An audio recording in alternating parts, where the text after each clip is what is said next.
سلام فتوات خاتلتي إيفان فيلمس كما يتقنوا سلام كتكونوا نيوتر تمنيتنايو نقرأ لكم زلنا مدب تعقب له تسمى نقبر مدباتنا تفتحمو نزا فيديو لايك channelنا دما سبسكرايب جيركم كتجمرنا محسن سنة يمكتل قدمي إيغن أبز حلفة سمون جيفاوي كلونا يلنا نيرنمو بقالنا مسرت قدامين زواتة $100 كالاين زواتة فلاور هاي جلاسن ساعتين زحازة باكيج سالسين زواتة دما واقع حمش شحبر هيدسات كنشلم سلازوخنا نزا فيديو لايك جيرنا channelنا سبسكرايب مقبر نتوم تلستعدلن يهات مفلي ما انتخون دما أبوتا كومنت زدولهم معين تريتو تصحفو متحاسبي تعواتي سبسكرايب كي جبر مزنح اتشلمات نبقى سبكم السجاجر كنقلص لكم فتو فيلمنا خجمرم كلهم بعر حدا دريس تبهلو دع 12 عامت قول عنا رأينايو دري أديو بزر خواتنا يسرح عدل كو أمريكا ناب تشاينا يخدو سلازنبرو فتعم حماق سميعو يركب كاب توليدو لزعبي ختما كاب زفتو متعبتون ممهارتني فلالم مهلو أزي حزيني زلو ቋንቋ ቻይና ኸይካለ ኸይድ ምህላውን ባዕሉ ሓደ ካብታ ጨኒቆ ዘሎ ነገር እዩ እንተኾነ ግን ድሬ ወልሓንቲ ኣማራፂ ነበሮን ጉዕዞ ናይ ቤጂንግ ከይፈተወ ሓደ ኢሉ ጀሚሩ ኣሎ ቤጂንግ በፂሖም ናብ ዝተመደበሎም ኣፓርትመንት ኣተዉ ድሬ ገና ምእተዉ ኩሉ ነገር ኣፅልኦ ኩሉ ሰብ ዝዛረቦ ዘሎ ቋንቋ ክርድኦ ይከኣለን ህበይ ዝተቐየረ ኮይኑ ክሳብ ስምዖ ቀጨውጨው በሎ እቶም ዝፈልጦም ፊልምታት ንባዕሉ ኣብ መርበባ ቻይና ብቋንቋ ቻይና ስለ ዝመሓላለፉ ዝነበሩ ላዕሊ ዓቕና ስልችዎ እጅ መፂዎ ጃኬቱ ናብ መሬት ደርበዮ ኣዲኡ ብሕርቃን ዝተለምደት ጃኬት ከይትደርቢ ትብል ቆዮቓ ጀመረት ድሬ ኣብ ርእሲ ምስልቻው ኮኖ ቀፂላ ኣዲኡ ደገ ወፂኻ ነዛ ተበላሻ ዘላ ቦምባ ዝዓሪ ሰብ ፀዊዕካ ምፃእ ምባል ኣኸቶ ድሬ ደገ ወፂኡ ሃናብ ዝተባሃለ ዓራይ ቦምባ ብምኻድ ቦምባኦም ዝዓርየሎም ሰብ ስለ ዝደለዩ መፂኻ ዓርየሎም ነጊርዎ ኸደ ድሬ ኣዝዩ ሰልችዎ ስለ ዝነበረ ደገ ወፂ ክዘናጋዕ ደለየ ስለዚ ናብቲ ከባቢ ገዝኦም ዝነበረ ሜዳ ብምኻድ ምስቶም ባስኬትቦልን ቴኒስን ፃወቱ ዝነበሩ ደቂ ተዓዲ ክፃወት ጀመረ ድሒሩ ሓንቲ ሜጅን ዝተባሃለት መዘንኡ ብርሑቕ ቫዮሊን ሒዛ መፅሓፍ እናንበበት ረአየ እሞ ናብኣ ምኻድ ክላለያ ወሰነ ናይ ዕድል ነገር ኮይኑ ንሳ እንግሊሽ ትኽእል ኮይና ፅንሐት ንሳ ቫዮሊስት ምዃና ነገረቶ ንሱ ድማ ሙዚቃ ብጣዕሚ ከም ዝፈቱን ሳዕሳዓይ ምዃኑን ነገራ ስለዚ ክሳዕሳዓላ ጀመረ ሜጅን ፀጉሩ ኣዝዩ ፅቡቕ ምዃኑን ከም ዘመልክዓሉ ነጊራ ንኸትሕዛ ሓተተቶ ድሬ ኣይበቃቐላን ፀጉሩ ከድሃሳ ጀመረ እንተኾነ ግን ሃንደበት ሓደ ቼንግ ዝተባሃለ ንሜጅን ዝፈትዎ ቆልዓ ምምፃእ ንድሬ ደፊኡ ንሜጅን ነቲ ሒዛቶ ዝነበረት ወረቐት ደርበዮ ሜጅን ኣዝያ ሓረቐት ድሬ ነቲ ወረቐት ኣልዒሉ ሃባ ቼንግ መሊሱ ወርወሮ ድሬ ኣይፈገደን መሊሱ ቐብላ በለ ቼንግ ሕጅውን ሓሪቑ ደርበዮ ንመበል ሳልሳይ ግዜ ድሬ ነቲ ወረቐት ኣልዒሉ ክባ ምስ በለ ቼንግ ትዕክስቱ ወዲኡ ኣዝዩ ሓሪቑ ንድሬ ሃረሞ ድሬ ዓቕሚ ነበሮን ኣብቲ ዓዲ ሓድሽ ስለ ዝነበረ እውን ደፊሩ ክበኣስ ኣይከኣለን ስለዚ ተሃሪሙ ገዝኡ ኣተወ ኣብ ዝቐፅል ምርኢት ኣዲኡ ዝተሃርሙ ከይትሪኦ መታን ናታ ሜካፕ ይቕባእ ቀፂልና ድሬ ኣዲኡ ሒዛቶ ቤት ትምህርቲ ክትከይድ ንርኢ እቲ ዘሕዝን ግን ቼንግ ኣብቲ ንሱ ዝመሃረሉ ቤት ትምህርቲ ዝመሃር ነይሩ ሜጅን እውን ከምኡ ጓል ቤት ትምህርቲ ኮይና ፀኒሓ ብድሕሪ እዚ ሃን ናብ ገዛ ብምምፃእ ቦምቦኦም ክዓርየሎም ኢና ንዕዘብ ኣብቲ ሞት እቲ ድማ ሃን ኣደ ድሬ ከም ዝተለምደ ሓንቲ ቆልዓ ንዓባ ግደፍ ጃኬትካ ቦቶቐምጦ ኣብዚ ኸድካ ይደርብዮ እናበለት ክትጓየቆ ረአየ ኣብ ዝቐፀለ ምርኢት ድሬ ሜጅንን ደቂ ሓደ ክላስ ስለ ዝኾኑ ብሓደ ክምስሑ ኢና ንርኢ ቅርርቦም እናተመሓየሸ ይኸይድ ምህላው እውን ንርኢ ሜጅን ድሬ ካብ ኩሎም መምሃርታ ፍልይ ዝበለ ምዃኑ ከይሰሓባ ኣይተረፈን ካብ ቀደም ጀሚራ ትምነዮ ዝነበረት ናይ ሙዚቃ ውድድር ኣብ ቀረባ ግዜ ከም ዝካየድ ድማ ኣዝያ ደስ ኢሉ ዓለለቶ ነገራት ከምዚ ኢሎም እናቐፀሉ ቼንግ ቅርርቦም ኣዝዩ የቕንኦ ስለ ዝነበረ ድሬ ከይሃርሞ ፈሪሑ ንቼንግ ንዕረፍቱ ናብ ዝርእየሉ ግዜ ተሓቢኡ የሕልፎ ነበረ ሓደ መዓልቲ ድሬ ተምሃሮ ካራተ ኣብ መገዱ ይርኢ እሞ ኣዝዩ ደስ ኢልዎ ምስኦም ክመሃር ዝኽእል እንተኾይኑ ክዓቶም ተበገሰ እንተኾነ ግን ቼንግ ኣብ ማእከሎም ስለ ዝረኣዮ ሓሪቑ እናነበዐ ንገዝኡ ክምለስ ይብገስ ኣዲኡ ምስ መፀት ኣብ ቤት ትምህርቲ ተምሃሮ የሰቐይዎ ከም ዘለውን ኣብ ዓዱ ነይሩ እንተዝኸውን ዝደፍሮ ከም ዘይነበረን እናበኸየ ይኽኣላ ጀመረ ኣዲኡ ወላ እኳ ወዳ ብዘጋጠሞ ነገር ሕማቕ እንተተሰምዓ ምእንቲ ዝሓሸ መጻኢና ነዛ ስራሕ ክሳብ ዝውዳእ ተዓገሰኒ ብምባል ኣረጋጊኣ ንገዛ ወሰደቶ ንጽባሒቱ ድሬ ካብ ክላስ ናብ ገዛ እናተመልሰ ቼንግን ኣዕርኽቱን ኣብ መንገዲ ክጻወቱ ይርኦም እሞ ድሬ ብሰለስተ ዝእግራ መኪና ተሓቢኡ ክሕልፎም ጀመረ። እንተኾነ ግን ኣብ መንገዱ ረሳሕ ማይ ዝሓዘ ሳንኪሎ ረኣየ እሞ ሓደ ሕማቕ ሓሳብ መጸሉ። ድሬ ነቲ ሳንኪሎ ልዒሉ ናብ ቼንግን ኣዕርኽቱን ደፊኡሎም እግሪ ኣውፅን ንምባል ሃደመ። ቼንግን ኣዕርኽቱን ነዚ ናይ ንዕቐት ስምዒት ክጸወሮ ስለ ዘይከኣሉ ድሬ ርኪቦም ኣይብላዕ ዝተገበርዎ። ጽቡቕ ገይሮም ምስ ቀጥቀጥዎ ሓደ ካብቶም ኣዕሩኽ ቼንግ ይኣኽሎ ንኸይድ በሎም እሞ ቼንግ ድማ መምህርና ዝበለና ረሲዕኻ ዲኻ ኣብ ልዕሊ ጸላኢኻ ድንጋጸ ምርኣይ ማለት እኮ ስዕረት እዩ ብምባል ንድሬ ካርሞ ኢዱ ወስበለ። እንተኾነ ግን ኣብ መንጎዚ እትሰርሕ ቦምባ ሃን በዚ መጺኺ የተባሃለ ቼንግ ኢዱ ሒዙ ድሬ ይገላገሎ። ቼንግን ኣዕርኽቱን ሃን ዝኣረገ ሽማግለ ብምባል ንሃን ክባእስዎ ፈተኑ። ኮይኑ ግን ሃን ማስተር ናይ ኮንግፉ ስለ ዝነበረ ቼንግን ኣዕርኽቱን ኣልባቦም ክሳብ ዝጠፍኦም ገበሮም። በዚ ድማ ቼንግን ኣዕርኽቱን እግሪ ኣውፅን ንምባል ሃደሙ። ሃን ንድሬ ንገዛ ወሲዱ ባህላዊ ብዝኾነ መንገዲ ሓከሞ። ድሬ ሃን ሓከሞ ኣዝዩ ዘገርም ክእለት ካራቴ እዩ ዘለካ ብምባል ነገሮ። ሃን ካልኣይ መለሰን።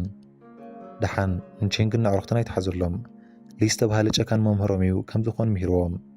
ስለዚ ንሳቶም ዝገብርዎ የብሎምን ተምሃራይ ናይ መምህሩ ኣሰር ይስዕብ ብምባል ቂም ከይሕዝ መኸሮ። ድሬ ኣነ ግን መሪርኒ እዩ ኣብዛ ከተማ ብሰላም ክነብርን ትምህርተይ ብዝግባእ ክከታተል እንተደኣ ኮይነ ካራተ ክመሃር ኣለኒ ስለዚ በጃኻ ኮንግፉ መሃረኒ ብምባል ለመኖ። ሃን ግን ኣነ ዝመሃረካ ነገር የብለይን ንዓናይ ጥራይ ምስ መባእስትኻ ሰላም ፍጠር ምባል ናብቲ ቼንግ ዝመሃረሉ ቤት ትምህርቲ ሒዝዎ ኸደ። እንተኾነ ግን መምህሮም ሊ ሰላም ዓርቂ ዝበሃል ነገር ክሓስበውን ከም ዘይብሎም ነጊሩ ኣባረሮም። ክወፁ እናበሉ ድማ ሊ ጠጠው ኣቢሉ ኣብ ዝበፂሕካ ደኣ ከይተፋለምካ ምኻድ ዘየለ ብምባል ዓገቶም። ሃን ብህዱእ መንፈስ ክምልሰሉ ፈተነ። ኣብ መንጎ ግን ኣብ ኣፍ ደገ እቲ ማዕጾ ኣብ ዝቐጸሉ ወርሒ ዝግበር ግጥም ረኣየ እሞ ዕድል ሃበና እሞ ኣብቲ ውድድር ድሬ ምስ ቼንግ ክፋሎም እዮም።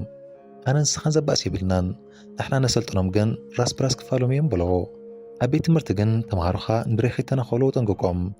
ኣብ ቤት ትምህርቲ እንተደኣ ተንኪፎ እሞ እዚ ጉዳይ ካብ ዝኸፍአ ናብ ዝበኣሰ ኢኻ ክትወስዶ ምባል ነገሮ። ሊ ወላ እኳ ሓሳቡ ይፍተዎ ክሰማዕ ስለ ዝነበሮ ግን ሓራይ ምባል ኣፋነዎ። ደገ ምስ ወፁ ሃን በቃ ዝመፅእ ውድድር ምስ ቼንግ ግጥም ከም ዘለካ ፍለጥ በሎም እሞ ድሬ ድማ ኣንታ ሰብኣይ ደንበር ከጥዑ ኢኻ ኣነ ምንታይ ዓቐመይ ምስ ቼንግ ዝበኣስ ቼንግ ማለት እኮ ኣለዎ ካብ ዝበሃሉ ናይ ኮንግፉ ተምሃሮ እዩ ክተቕተለ እንዲኻ ደሊኻ እናበለይ ብዓወታ ክዛረቡ ጀመረ።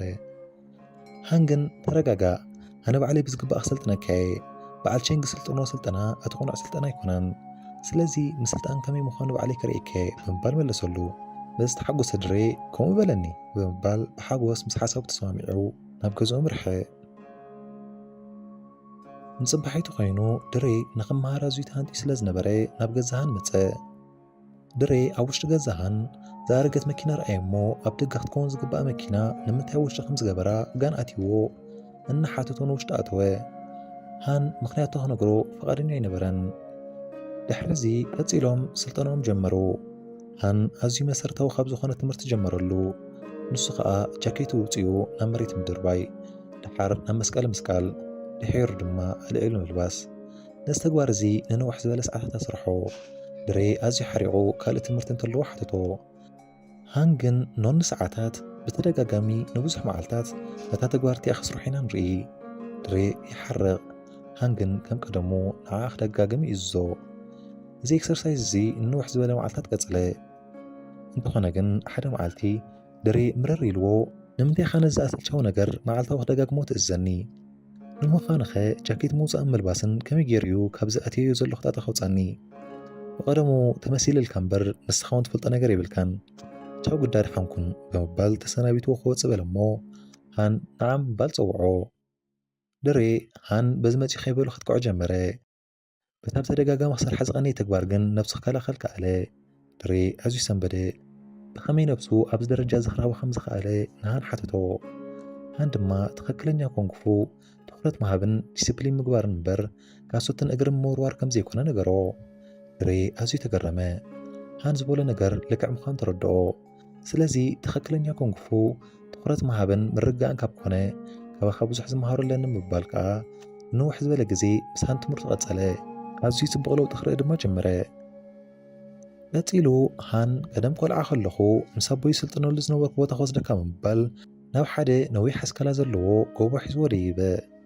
ኣብ ላዕልቲ ጎቦ ኣዝዮም ብዙሓት ተምሃሮ ኮንጉ ፀንሖም። ድሬ ብክእለቶም ከይተገረመ ይተረፈን። ቀፂሉ ሓንቲ ጓል ኣንስተይቲ በይና እናተለማመደት ሓደ ተመን ድማ ንሳ ዝገበረቶ ምንቅስቃስ ክደግም ስለ ዝረኣየ ኣዝዩ ተደነቐ። ንመዓልታት ከዓ ምሳን ኮይኑ ኣብቲ ቦታ ክስልጥን ጀመረ። ድሬ ደኺመ ሰልኪዩ ንኸይበለ ንንውሕ ዝበለ ግዜ ምስልጣን ቀፀለ። ርክብ ሃንን ድሬን ድማ ኣዝዩ ዘቐንእ ርክብ ኣቦን ወሉድን ክትብሎ ዘድፍር እናኾነ መፀ። ከምዚ ኢሉ መዓልታት እናቐፀለ ሓደ መዓልቲ ሃን ዕረፍቲ ሃቦሞ ድሬ ንሜጅን ስለ ዝናፍቓ ናብቲ ቤት ትምህርቲ ሙዚቃ ብምኻድ ቀፂዓ ምስኡ ክትውዕል ኣእሚኑ ወሰዳ።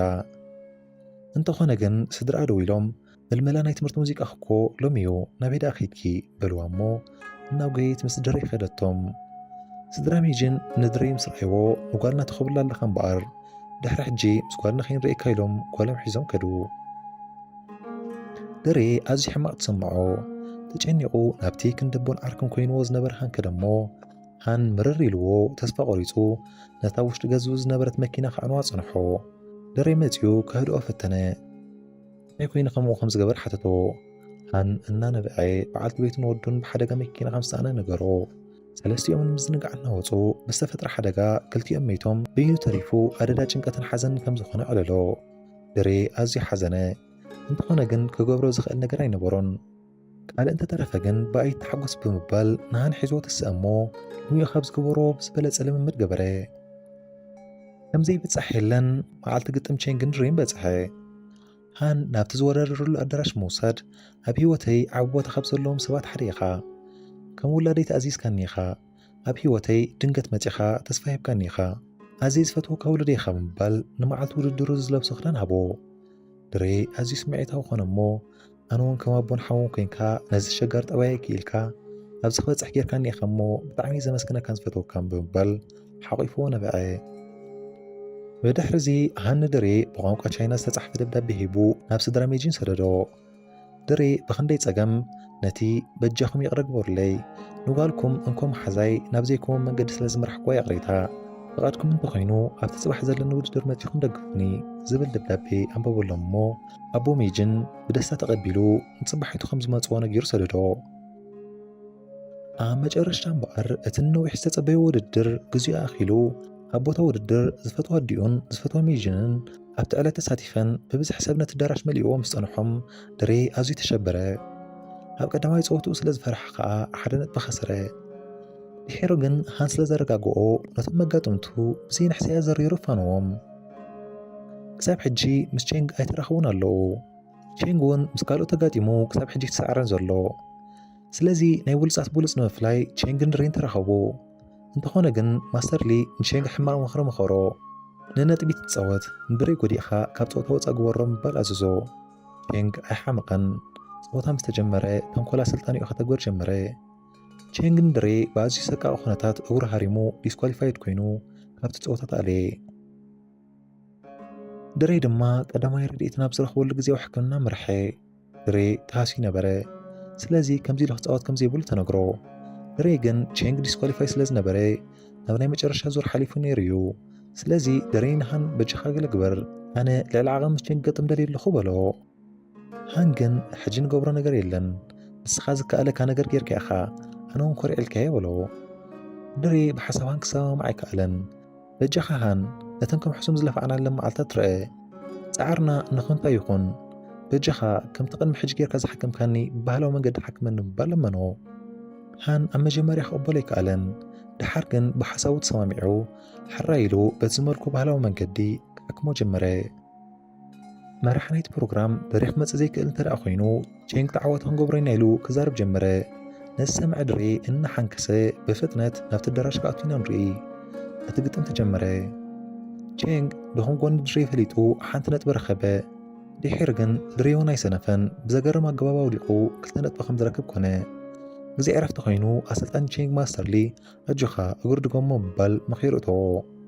ቼንግ ከም ዝተባህሎ ገበረ። ስለዚ ነጥቦም ማዕረ ኮነ። ናብ ናይ መወዳእታ ደቂቕ በፅሑ። ድሬ ሓደ ነገር ትዝ በሎ። ንሱ ድማ እቲ ናብ በረኻ ኣብ ዝወፅሉ ግዜ እታ ጓል ምስ ተመን ትገብሮ ዝነበረት ኮብራ ተባሂሉ ዝፍለጥ ቅዲ ጸወታ እዩ።